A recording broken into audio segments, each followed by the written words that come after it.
Buenas tardes, bienvenidos una vez más al programa de voluntariado universitario, la cuarta emisión de estos programas que se emiten por la Dirección de Servicio Social y Voluntariado Universitario de la Dirección General de Orientación y Atención Educativa. El día de hoy tendremos tres participaciones de programas de voluntariado.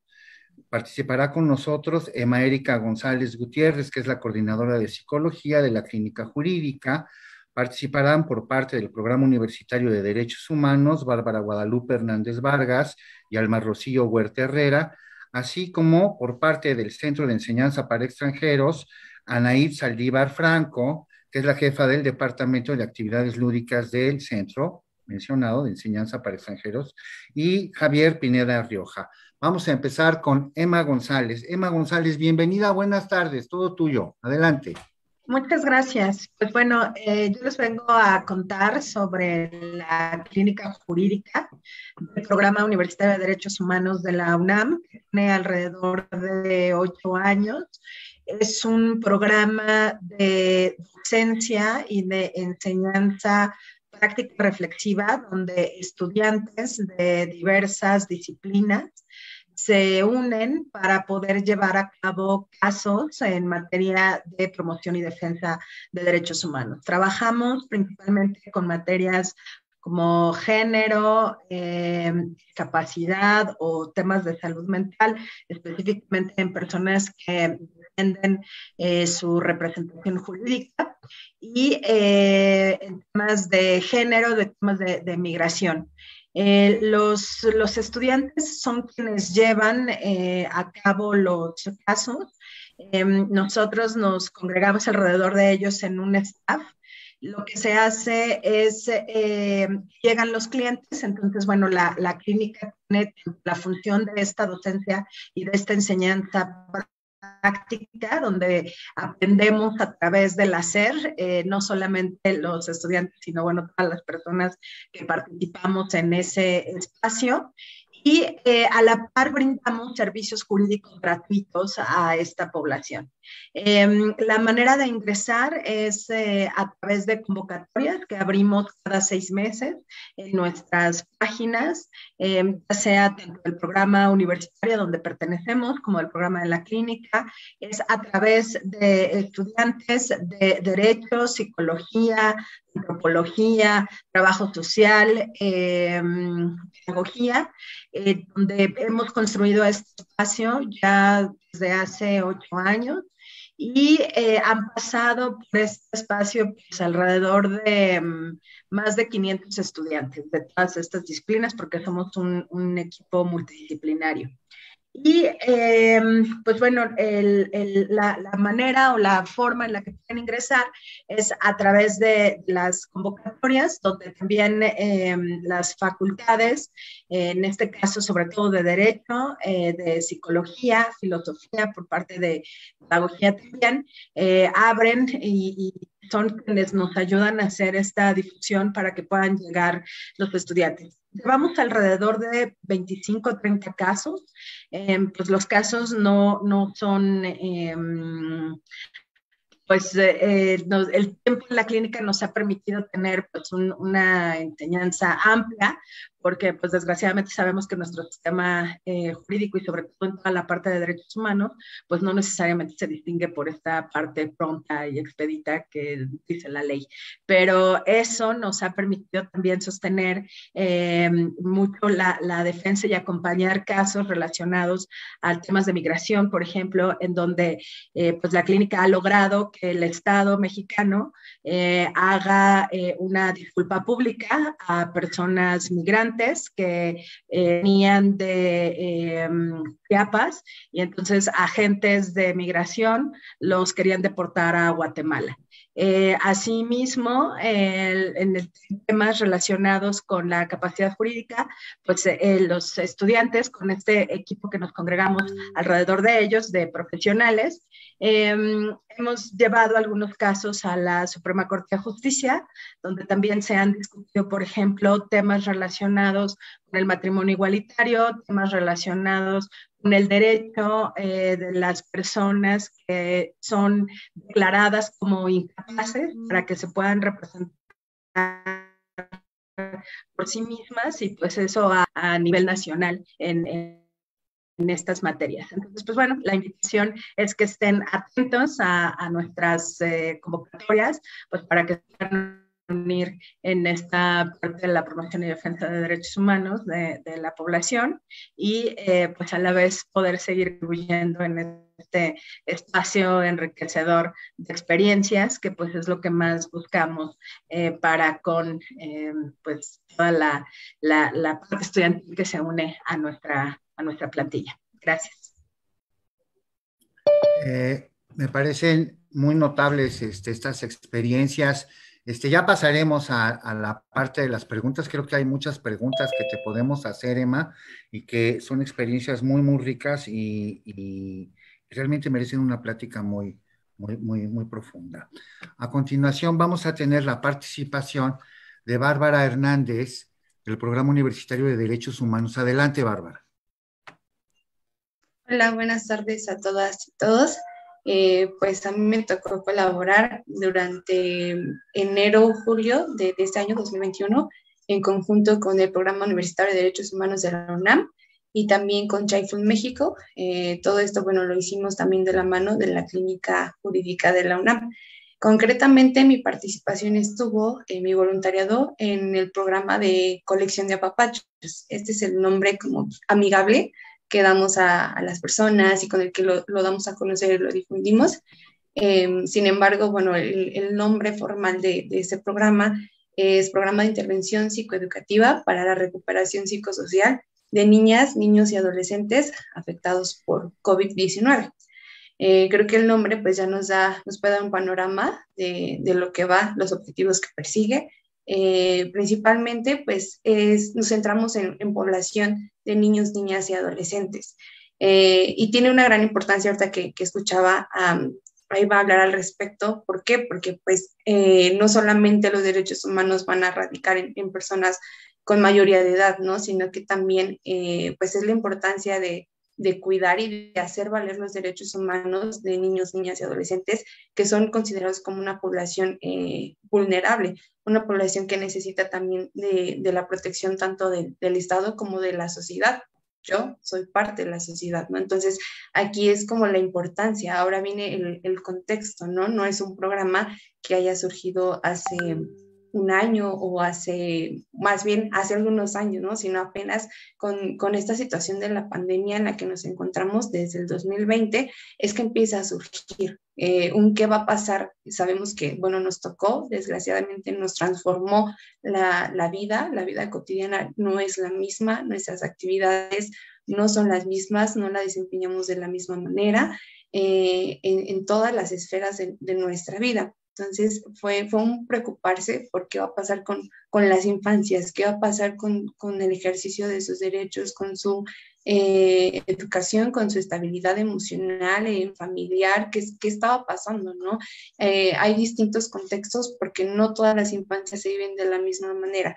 Hay que entender que aunque estén en una misma etapa de desarrollo, las circunstancias que les atraviesan son variadas y pueden ser distintas las situaciones que puedan estar teniendo o buenas experiencias o malas experiencias. Entonces aquí entra justamente este programa para tratar de solventar los efectos derivados, no tanto en sí del COVID-19, porque el COVID pues es un virus que pues, sí pone en peligro nuestra salud física, atacando a nuestro sistema y pues bueno, en casos extremos puede provocar la muerte.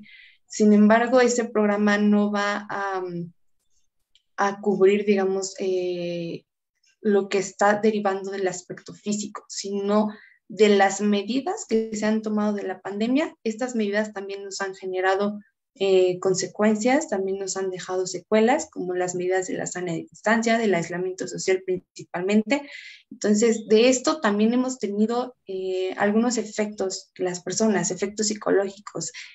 También tuve en algún tiempo la oportunidad de atender el call center en la misma facultad de psicología y fue un alza, ¿no? Un alza en ansiedad, un alza en depresión, un alza en estrés, o sea, realmente fue también preocuparnos por nuestra salud emocional, así como nos estábamos cuidando por nuestra salud física, la salud emocional y mental también tiene un impacto muy fuerte. Y si como personas adultas acudimos a un número telefónico para pedir ayuda, bueno, creo que también niños, niñas y adolescentes merecen y necesitan esta protección y esta atención especial ante este contexto de emergencia, este contexto de alarma. Entonces, lo que primero hicimos fue recibir una capacitación porque pues claramente era un programa nuevo, un programa que estaba surgiendo, necesitábamos la capacitación para posteriormente poder capacitar a las personas que nos pudieran ayudar a seguir difundiendo y desarrollando este programa. Se tiene planeado que llegue a través de los docentes, que los docentes sean quienes estén en contacto con la población meta, que son niños, niñas y adolescentes, y a través de ellos puedan desarrollar este programa. Tiene todo un manual completo, pero vamos, digamos, en cascada. Recibimos la capacitación directa y entonces a nosotros, a nosotras nos tocó estar frente a grupos de personal docente, técnicos, administrativos, en su mayoría eran algunos altos cargos, para poder hablar de qué era colección de papachos, cuál era la finalidad y muy importante también sensibilizar, porque con frecuencia nos topábamos, pero bueno, ¿esto para qué? Hoy yo estoy en las mismas, o pues les va a servir, no les va a servir. Entonces nos tocó mucho esta parte, sensibilizar, primero poder sensibilizar a las personas adultas, a quienes estaban a cargo, para entonces ya poder empezar a hablar del programa, hablar de las distintas temáticas sobre emociones, sobre estructuras neurológicas, cuál era su funcionamiento. También abordamos, yo por ejemplo en la parte psicológica, pero también me tocó trabajar en conjunto con compañeras de derecho. ¿Por qué? Porque, bueno, estamos en un programa de derechos humanos, ¿no? Donde hablamos de derechos de niños, niñas y adolescentes, y también tenemos que abordar el marco jurídico y legal, porque todo ese programa estaba sustentado, no era algo que pues se nos ocurrió nada más como para qué hacemos ahora en pandemia, sino algo que realmente estaba atendiendo a las necesidades de acuerdo a convenios que se tienen sobre las infancias, que se debían llevar a cabo estas medidas, que realmente es necesario que se implementen. Entonces nos tocó dar a conocer todo este panorama, ir capacitando a las personas, ¿no? En primeros auxilios psicológicos, en emociones, cómo manejar esta situación estresante, porque también ya se hablaba de un regreso a clases. Esto fue previo a un regreso a clases. Entonces, para que ahora que se viniera el regreso a clases que se vivió en agosto, en algunos estados de la República que ya contaban con el semáforo que les permitía hacerlo, bueno, ya tenían la preparación para empezar a abordar las vivencias que tuvieron la oportunidad de vivir estos niños, niñas y adolescentes. ¿Cómo iban a regresar? Porque no era un regreso normal, no era un vacaciones, salí de vacaciones y regresé. Todavía estamos en esta situación de emergencia, en esta situación de alarma, entonces es importante atenderlo y no dejarlo ahí. ¿Por qué? Porque, bueno, también se pueden desarrollar distintas situaciones de trauma, distintas situaciones de necesidades emocionales, y si había también algo que atender en las familias, que se estuviera viviendo alguna situación externa, por ejemplo, situación de abuso, de maltrato o de cualquier otra índole, porque también durante la pandemia la casa era nuestra esfera segura, pero para muchas personas desgraciadamente no lo fue así. Entonces también empezar a identificar cuáles eran las realidades que niños, niñas y adolescentes estaban viviendo, para entonces sí poder canalizarles. También nos encargamos de insistir en ese sentido, y lo logramos en que se armaran redes de apoyo, empezar a identificar si yo notaba que un niño, niña, adolescente estaba pasando por alguna situación grave en cuestión de su salud mental, pero también en cuestión de su seguridad, que estuviera vulnerando sus derechos, tener instituciones cercanas al lugar para poderles canalizar. Entonces empezamos a trabajar primero con Veracruz, algunas escuelas de Veracruz, y en la segunda tanda, por decirlo así, fue en Hidalgo, en lo que comprendió mi periodo de voluntariado. Abordamos estos dos estados de la República, que se esperaba que pudieran ir, se pudieran ir agregando otros estados, otras entidades, porque la idea es que esto pueda llegar a toda la República, que pueda tener realmente un impacto, todo por el bienestar de niños, niñas y adolescentes. Bárbara, qué ejemplar trabajo han hecho en el Programa Universitario de Derechos Humanos. Es muy encomiable. Mencionas tú que se llama colección de apapachos, pero técnicamente tiene un nombre más complejo, ¿lo podrías repetir? Sí, claro. Es el programa de intervención psicoeducativa para la recuperación psicosocial de niñas, niños y adolescentes afectados por COVID-19. Yo creo que hay muchísimas preguntas que hacerte al respecto, porque es un programa que surge de una emergencia instantánea. De repente a todo México, todo el mundo, todo México en la universidad, de repente hubo una semana en que dijeron, se acaban las actividades presenciales, vámonos a cada quien a su casa, a sus lugares, y como tú bien mencionas, hay que contextualizar las situaciones, ¿no? Para muchos fue la esfera de seguridad, pero para otros no los fue. Y no lo fue en doble sentido, tanto por el COVID, por la pandemia, como por elementos externos, como tú bien has mencionado. Creo que tendremos muchas preguntas muy interesantes que hacer. Muchísimas gracias por tu participación, Bárbara. A continuación vamos a pasar con la compañera Alma. Alma, adelante. Buenas tardes a todas y todos. Es un gusto enorme poder participar dentro de este martes de voluntariado. Mi nombre es Alma Rocío, tengo 21 años. Actualmente soy estudiante de la Facultad de Derecho de la UNAM. Formo parte del Programa Universitario de Derechos Humanos de la mano con Child Food México, quien es una organización de la sociedad civil enfocada en la protección de la infancia, impulsando el respeto y ejercicio de sus derechos. El Programa Universitario de Derechos Humanos pues firma un convenio con Child Fund para la implementación del programa, que ya nos había comentado mi compañera Bárbara, llamada Intervención Psicoeducativa para la Recuperación Psicosocial de Niñas, Niños y Adolescentes afectados por COVID-19, que pues amigablemente mencionaba que llamamos colección de apapachos. Las actividades que llevamos a cabo son la participación conjunta para poder capacitar en cascada a servidoras y servidores públicos de la Secretaría de Educación Pública, el Sistema de Protección Integral de Niñas, Niños y Adolescentes, muchos lo conocen como CIPINA, del Sistema Nacional para el Desarrollo Integral de la Familia, del Consejo Nacional de Fomento Educativo y pues claro, otras instituciones que tienen el interés de implementar el programa dentro de sus estados. Otra actividad pues se da gracias al micrositio generado por la Clínica de Acción Legal de la mano con Child Food México, en donde podemos encontrar herramientas tanto para facilitadoras, facilitadores, educadoras, educadores, cuidadores u otras personas encargadas del bienestar de niñas, niños y adolescentes que toman el curso.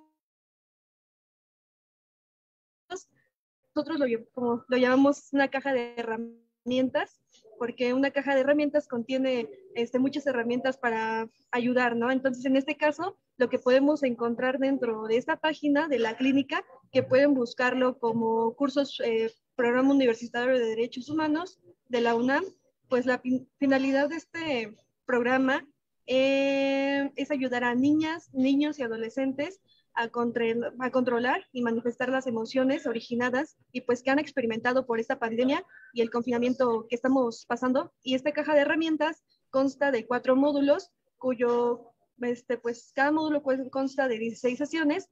Al principio, en la primera ronda, como comentaba Bárbara, que era en el 2020, que pues este curso comenzó derivado de la pandemia. Pero el primer curso constaba de 5 sesiones, en donde constaba 5 horas, en donde la participación en cascada, que se implementaba pues este curso, era el dar 4 herramientas, que era ya sea la introducción a colección de apapachos, también el marco jurídico, los PAPs, y también algunas relaciones como la simpatía, empatía, apatía, que pues son muchas personas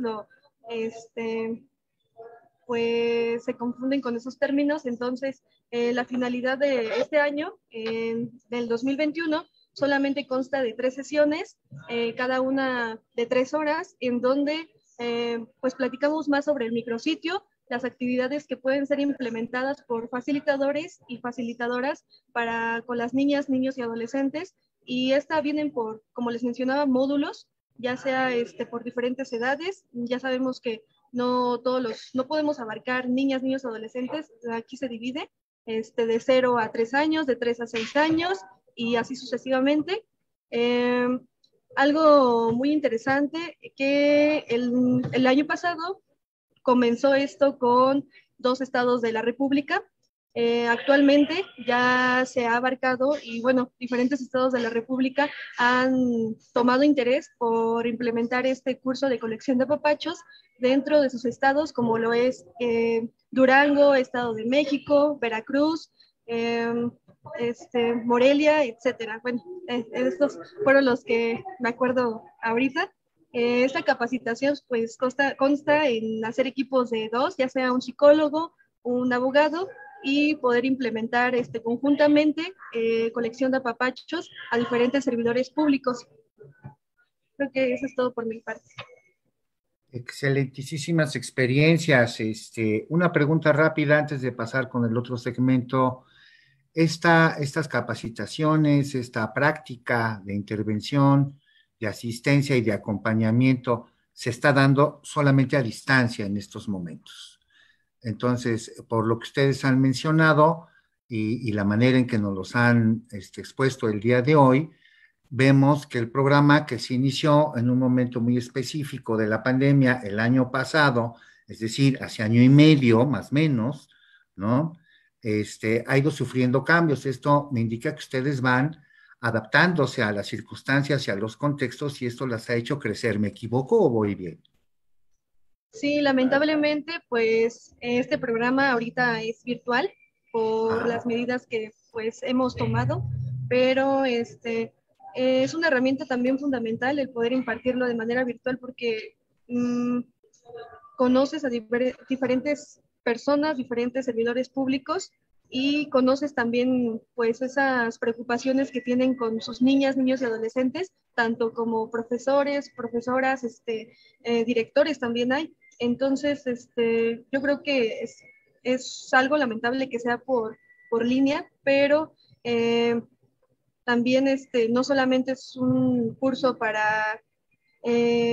pues para servidores públicos, puede ser, cualquier persona lo puede tomar que tenga el interés y no sé, Bárbara, si quieres abrir.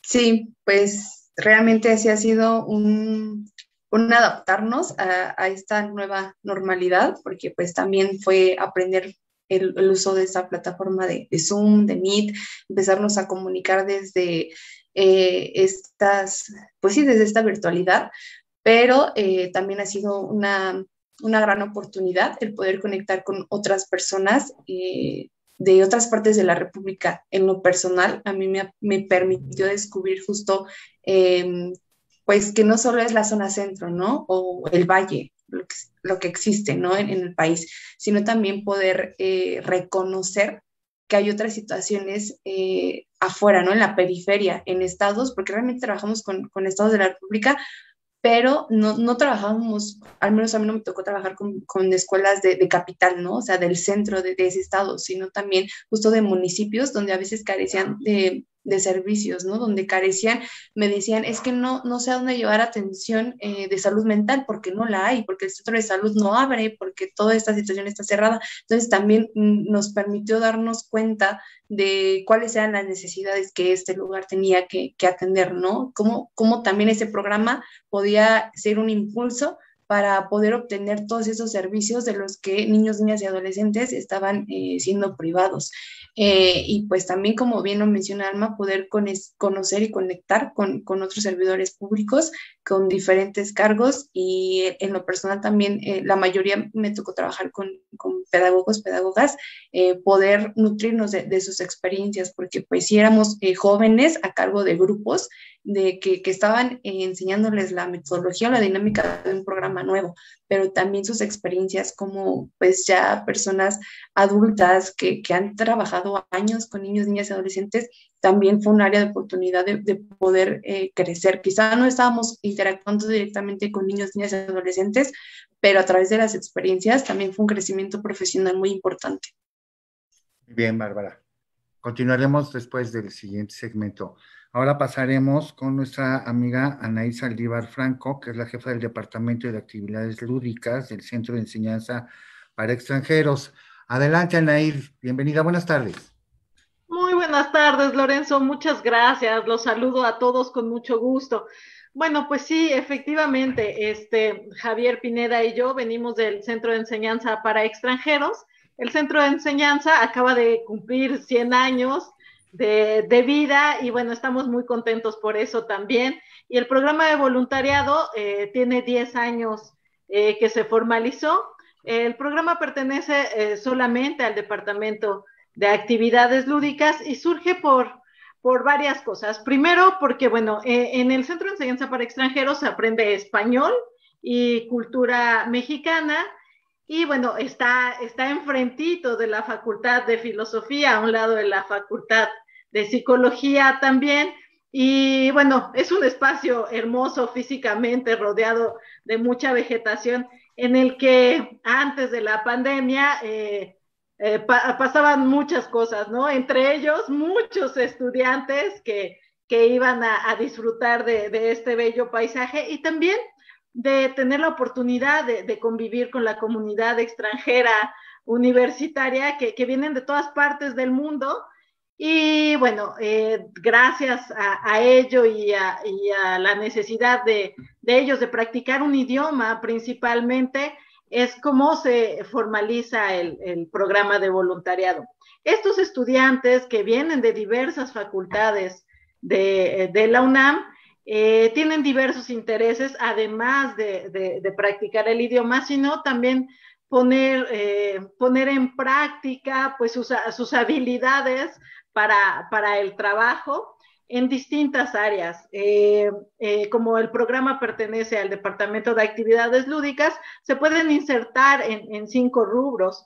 Uno es en los eventos culturales, esto es, nos ayudan a hacer promoción de los mismos, a conseguir personas o talento artístico que quiera participar o a invitar a la comunidad de extranjeros a unirse a estos eventos culturales, artísticos.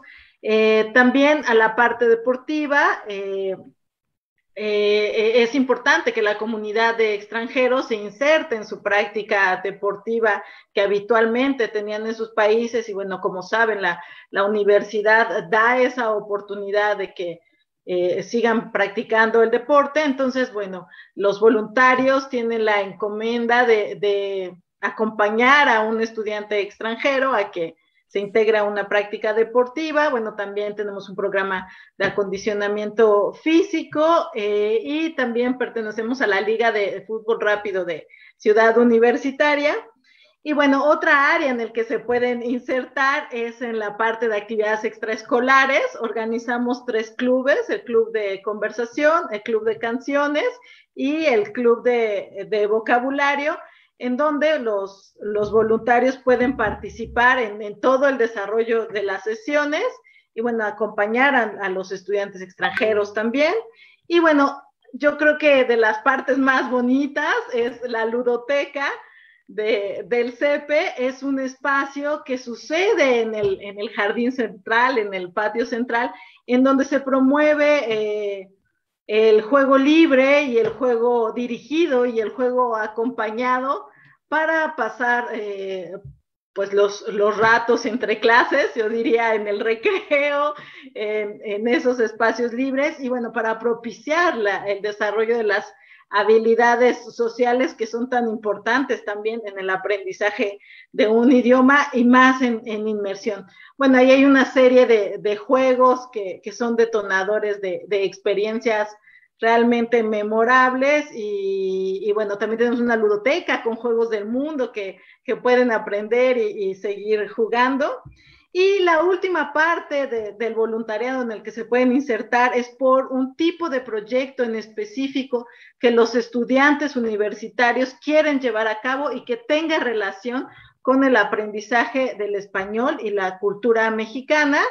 Esto es algo recreativo, algo cultural, no sé, algo como de diversidad y de conocimiento de México. Y bueno, se pasa por un proceso de selección, por supuesto. El CEPE tiene una población muy chiquita, somos un centro de extensión, no es una facultad completa donde haya muchos estudiantes, entonces no requerimos una gran cantidad de voluntarios, entre 10 y 12 voluntarios al semestre. El proceso de selección consiste en pasar una entrevista, que nos ayuda psicología, la Facultad de Psicología, el área de Psicología del Trabajo, a realizarla y cumplir, tener 21 años cumplidos, tener un promedio mínimo de 8.5, ser estudiante vigente de alguna facultad y demostrar esa vocación por el voluntariado, por supuesto, y bueno, una serie de una pequeña evaluación práctica para ver cómo se desenvuelven. Y pues yo quiero presentar con mucho gusto a Javier Pineda.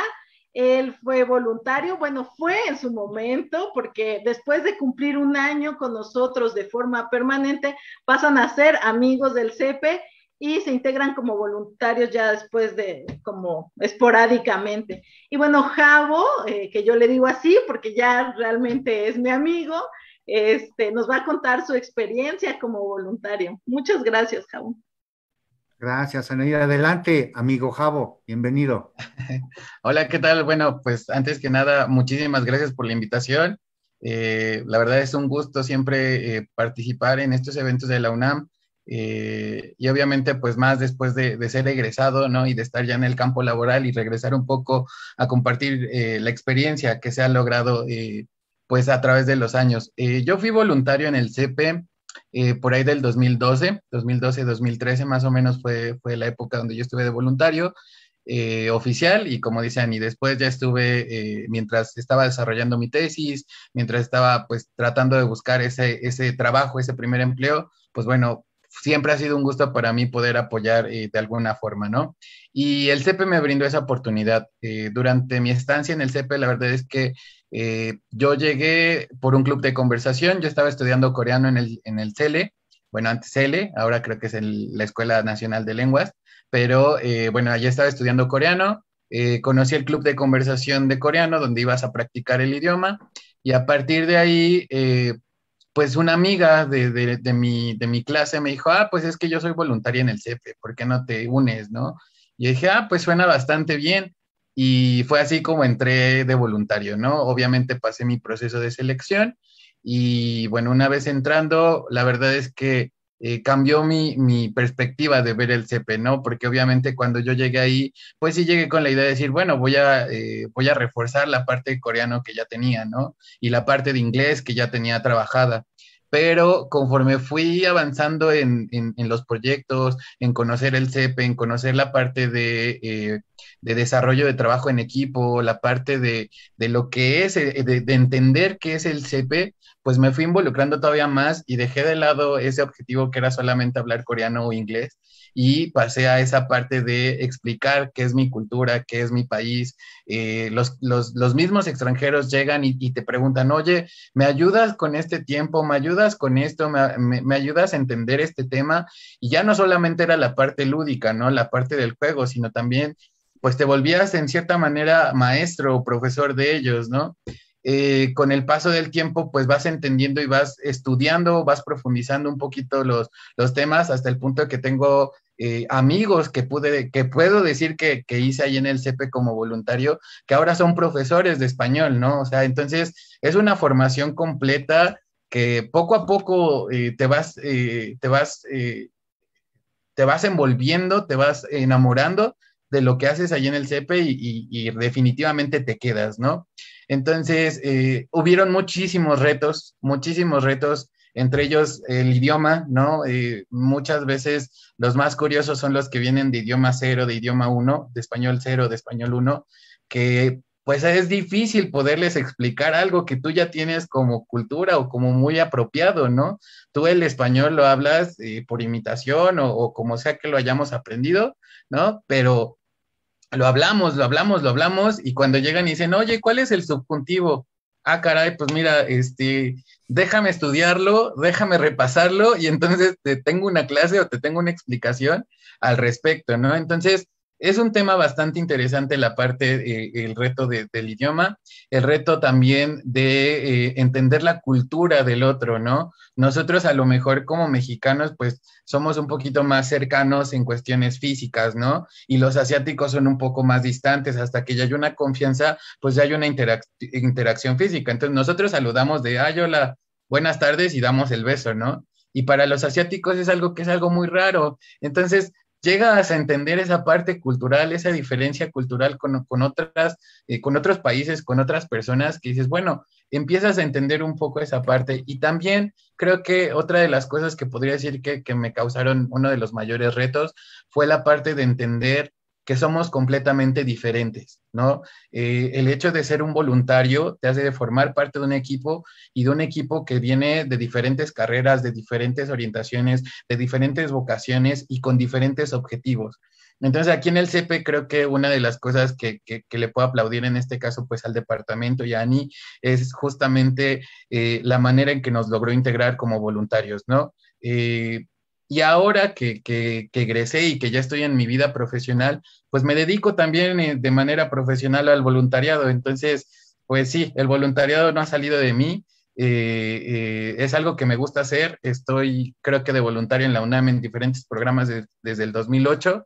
Entonces, pues sí, es parte de una vocación, es parte de un contrato lúdico, como lo decimos, es parte de este amor por ayudar, ¿no? Lo dijeron Bárbara y lo dijo Alma, esta parte de también ayudar y de entender que los problemas no solamente son aislados o solamente son de una organización, sino que hay muchos más problemas alrededor de algo que podemos ver como pequeño, ¿no? Podemos ver toda esta situación alrededor. Entonces, la verdad es que fue un gusto y un placer haber sido voluntario. Soy voluntario ocasional también pues ahora cuando me da tiempo también. Y pues es padre, o sea, la experiencia de ser voluntario es muy padre porque creo que la característica principal es eso, ¿no? Hacerlo de corazón, hacerlo por gusto, hacerlo por amor, y creo que así es como podemos lograr a construir o perfeccionar o mejorar cada vez más, pues la parte de voluntarios, ¿no? La parte de ser un voluntario.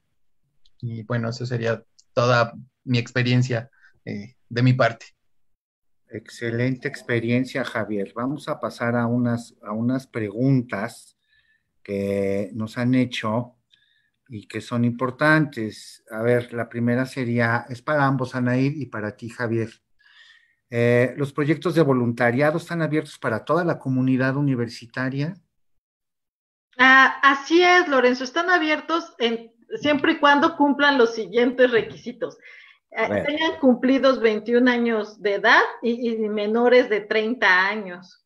Y sean estudiantes regulares con un promedio mínimo de 8.5. No queremos ser la distracción de sus clases, por supuesto, ¿no? Entonces, claro. Y bueno, y que ya hayan cubierto la primera parte de su formación académica a nivel profesional, ¿no? O sea, que no estén en los primeros semestres, que yo creo que es donde deben de echarle más ganas en la cuestión de la adaptación, y que, bueno, y que sepan qué hacer también con esos tiempos que tienen entre clases. A veces es bien sabido, ¿no? Que puedes tener clases a las 7 de la mañana y después hasta las 5 de la tarde y tener todo ese tiempo libre. Entonces, bueno, aprovechar ese tiempo libre en algo como el voluntariado habla simplemente que tienes una muy buena cultura y formación, ¿no? Sobre todo para valorar ese currículum oculto, ¿no? Que a veces no lo vemos o no lo queremos ver. Lo mínimo que puedes dar en un día son 2 horas, Y bueno, no te pedimos más allá de 4 horas a la semana, pero puedes dar todavía más horas. Exacto. Y yo creo que ahí complementaría, Ani, con el hecho de que también tiene que ser para todos aquellos que tengan ese amor y esa vocación, ¿no? Claro. Porque también el hecho de ser voluntario como por compromiso o porque tengo que hacer algo, la verdad es que pues a veces en trabajo en equipo, como nosotros como voluntarios, pues a lo mejor es un poquito complicado poder involucrar a las personas que nada más van por, bueno, ya cumplí mis 2 horas y ya me voy, ¿no? Entonces creo que también esa parte de vocación o de interés creo que es bastante valiosa. Hablabas de que para ser voluntario hay que hacerlo con el corazón y con mucho amor, ¿no, Javier? Sí, completamente, completamente. Creo que esa es la parte clave de ser un voluntario. Otra pregunta, para sumarse como voluntario en su programa, ¿es necesario conocer o hablar algún idioma, aparte del español? No, no es necesario, Lorenzo. Sí se les pide que al menos tengan conocimiento de alguno, porque pues alguien interesado en un idioma también va a poder ayudar, ¿no? Al otro con el español, pero no es necesario.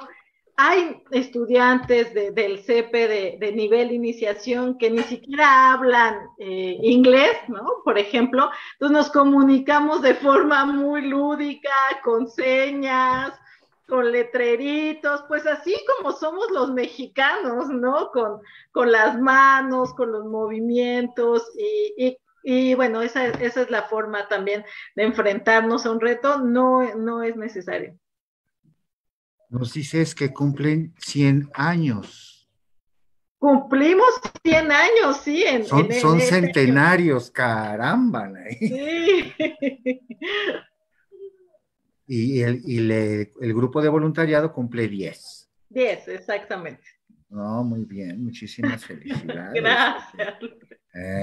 Realmente encomiable la labor.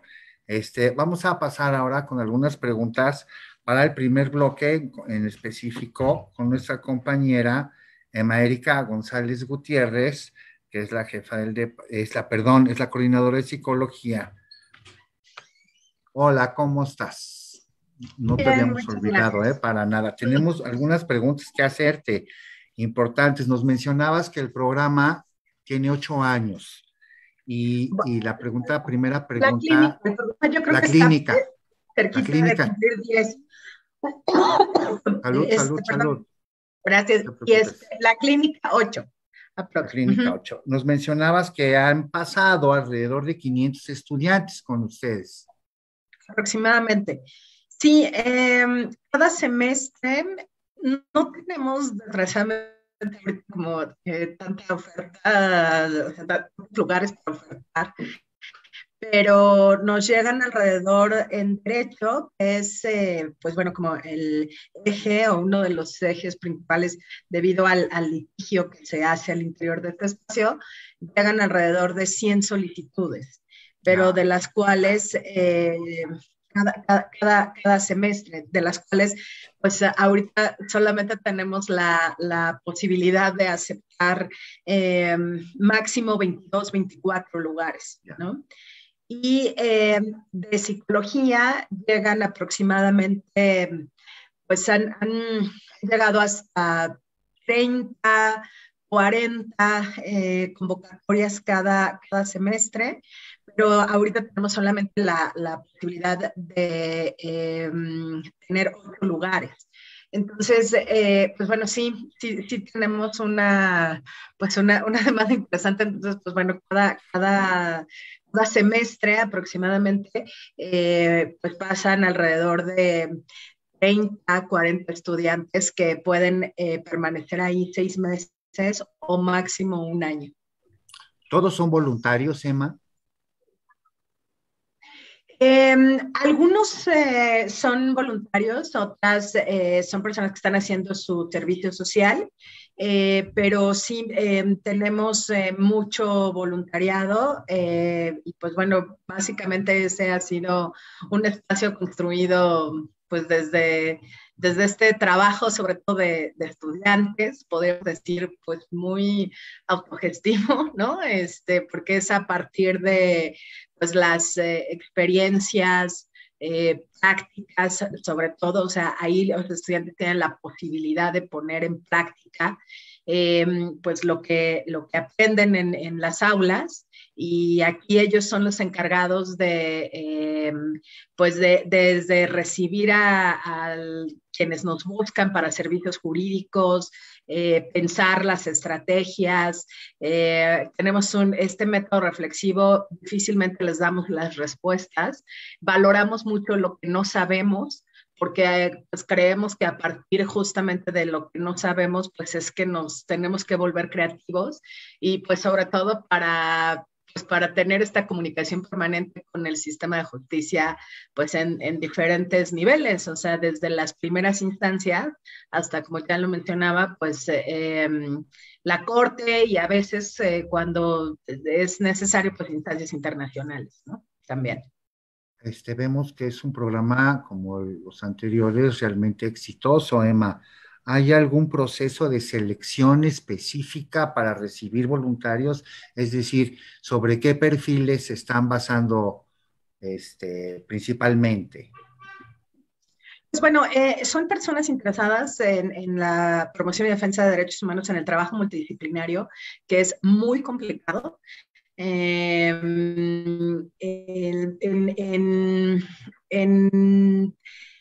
Son digamos que el requisito principal, pues es ese, que puedan tener obviamente esta parte de tiempo, porque es un programa muy demandante, sobre todo porque, por ejemplo, en la parte de derecho, pues en tiempos muy específicos que tiene el sistema de justicia, personas que pues quieran innovar, ¿no? Sobre todo en esta forma de aprender no solo, o sea, aprender también con H, ¿no? O sea, de Claro. asir pues la experiencia colectiva. Fortalecemos mucho esta parte del trabajo colectivo, no competitivo, sino que hacemos realmente, o sea, queremos hacer como esta parte de comunidad, ¿no? Con las personas.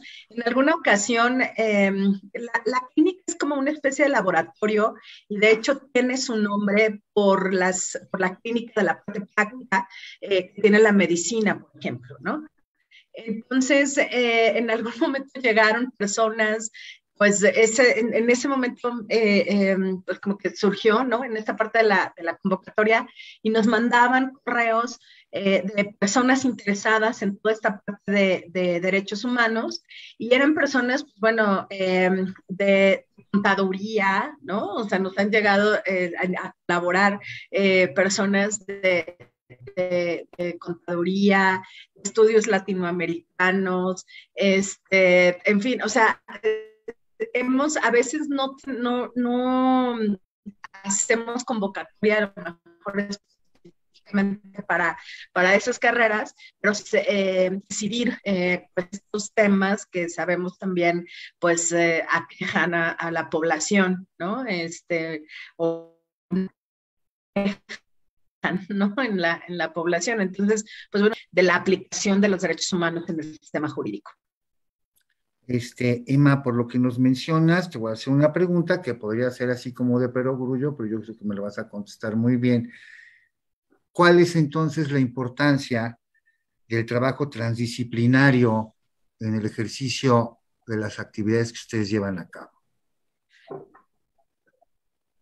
Pues yo creo que es ampliar la perspectiva interseccional. Sí creo que tenemos la posibilidad, al reunirnos en un espacio práctico y concreto sobre casos específicos donde va de por medio, pues muchas veces la vida, la integridad de las personas.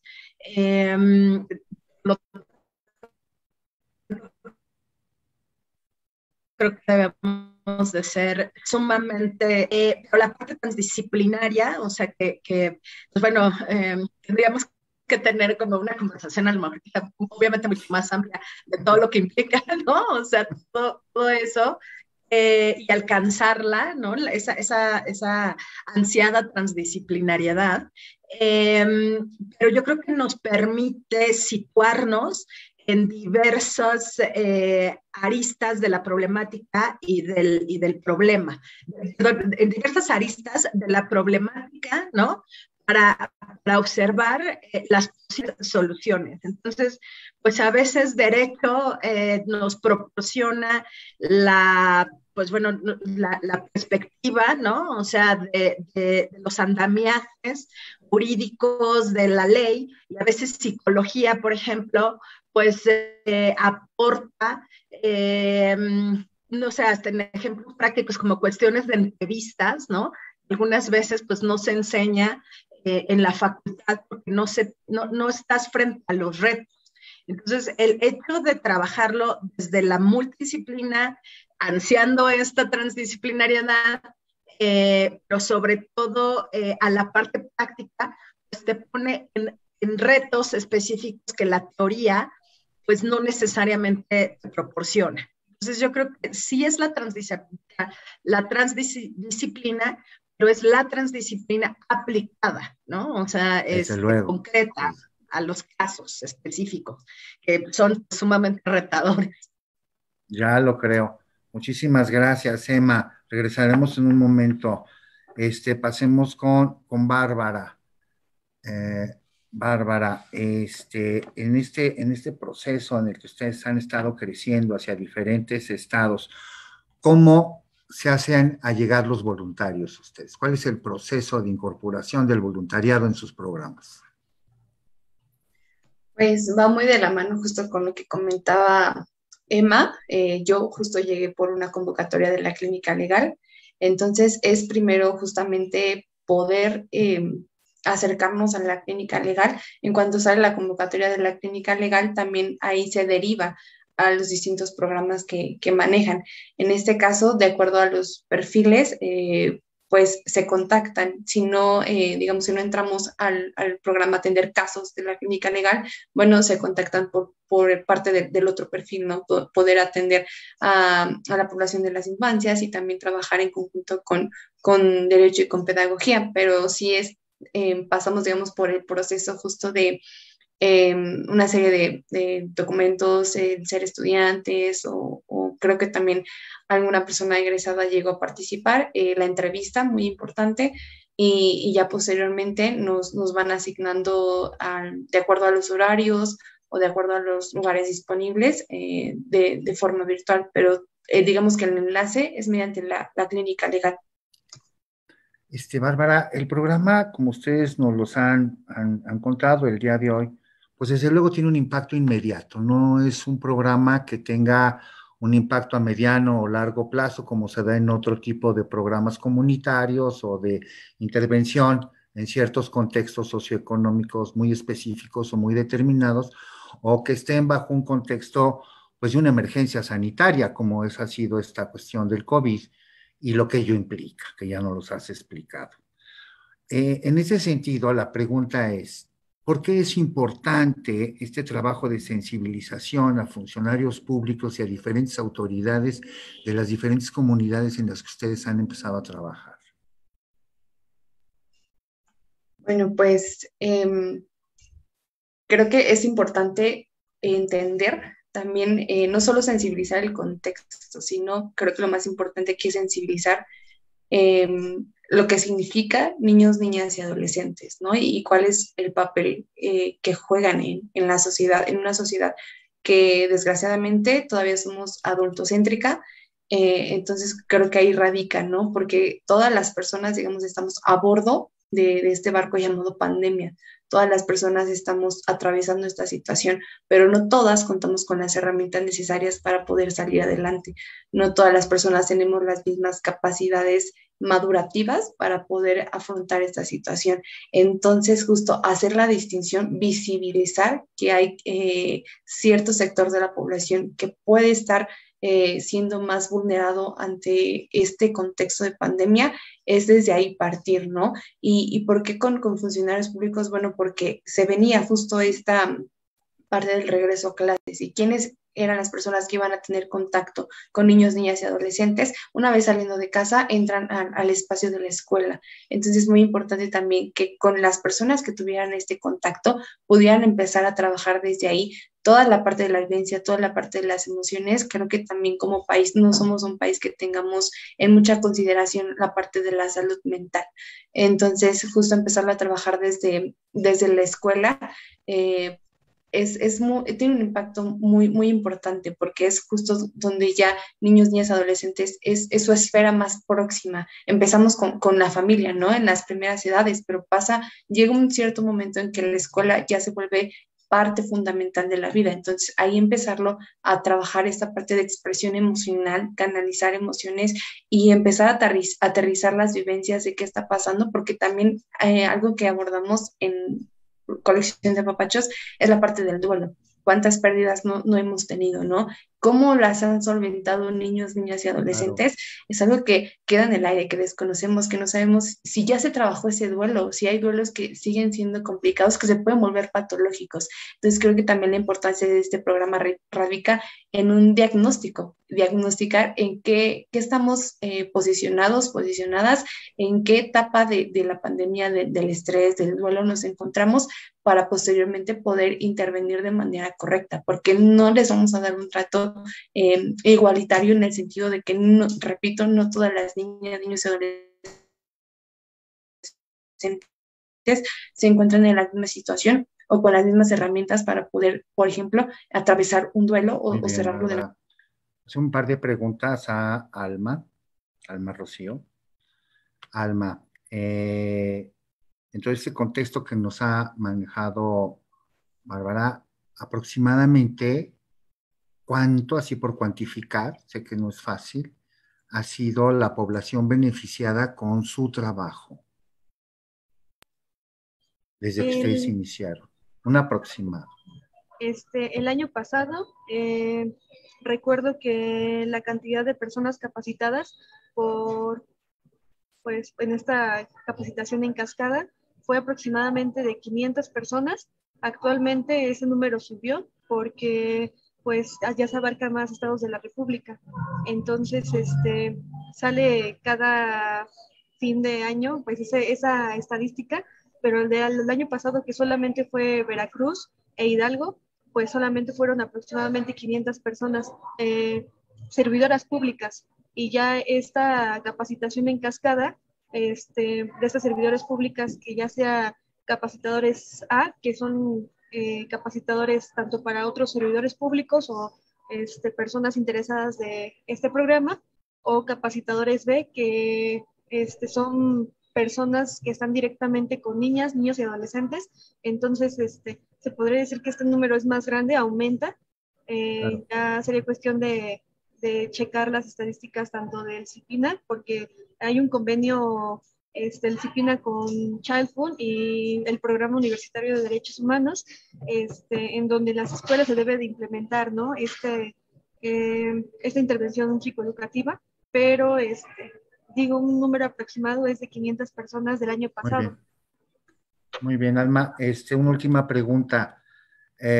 ¿Aproximadamente cuántos voluntarios requieren ustedes por periodo, por semestre? ¿Cómo funciona esta parte de la incorporación de los voluntarios con ustedes?